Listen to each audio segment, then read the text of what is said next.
Assalamualaikum warahmatullahi wabarakatuh. Saya Muhammad Rafli Altor Mustafa dengan NIM 220170006. Pada kesempatan ini saya akan menceritakan sebuah kejadian yang mengejutkan Indonesia, khususnya di bidang teknologi, sebuah serangan yang mengancam kedaulatan bangsa, yaitu serangan keamanan siber.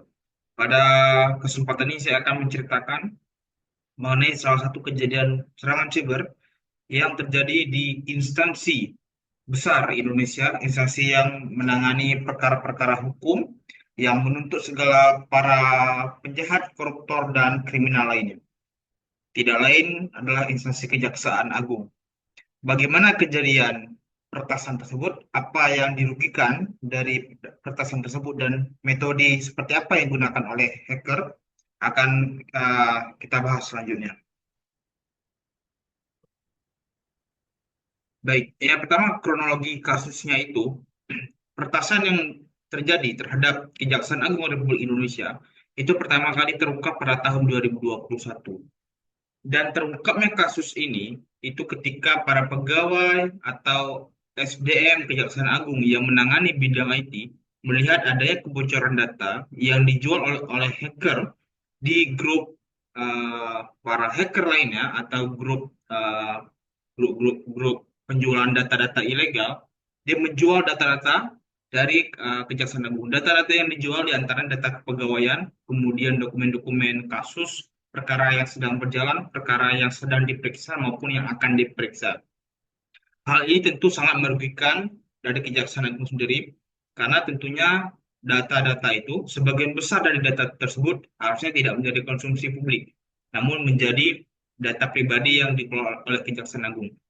Melihat ada indikasi kebocoran data, maka Kejaksaan Agung bersama dengan penegak hukum lainnya melakukan penelusuran lebih lanjut terkait dengan siapa dalam dibalik peretasan database atau basis data dari Kejaksaan Agung itu sendiri. Ini menjadi indikasi kronologi awal terbongkarnya kasus peretasan Kejaksaan Agung pada tahun 2021.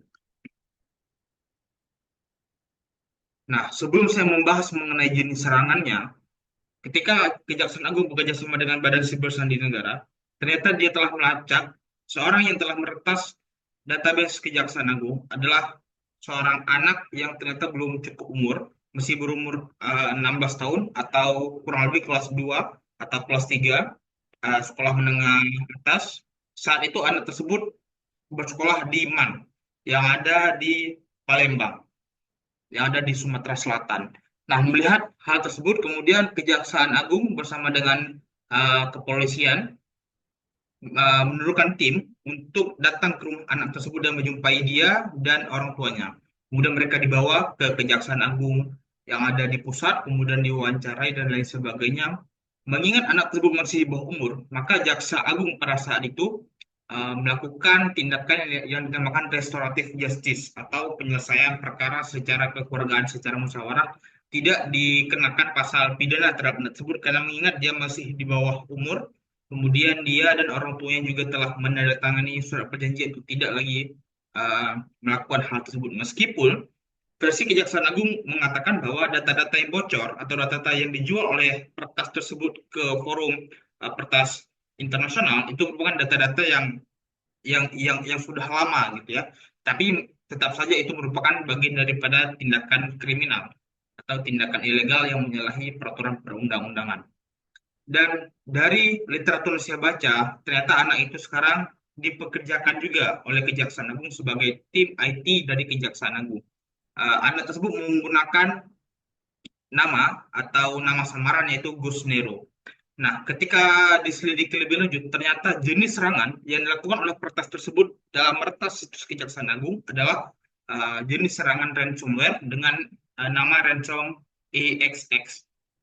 Ransomware ini merupakan sebuah varian virus atau serangan siber yang digunakan untuk menyerang berbagai lembaga pemerintahan dan perusahaan besar di berbagai negara gitu. Jadi tidak hanya yang ada di Indonesia, namun di berbagai negara juga banyak serangan-serangan siber yang jenis serangannya adalah ransomware. Kemudian bagaimana teknik dia atau metode melakukan serangan tersebut?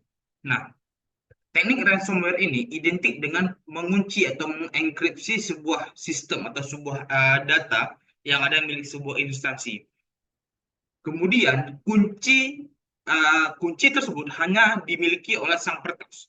Jadi agar bisa membuka data kembali, mengakses data-data itu kembali, maka instansi atau berbagai orang yang dirugikan harus membeli. Biasanya peretas menjual kunci tersebut kepada korbannya gitu.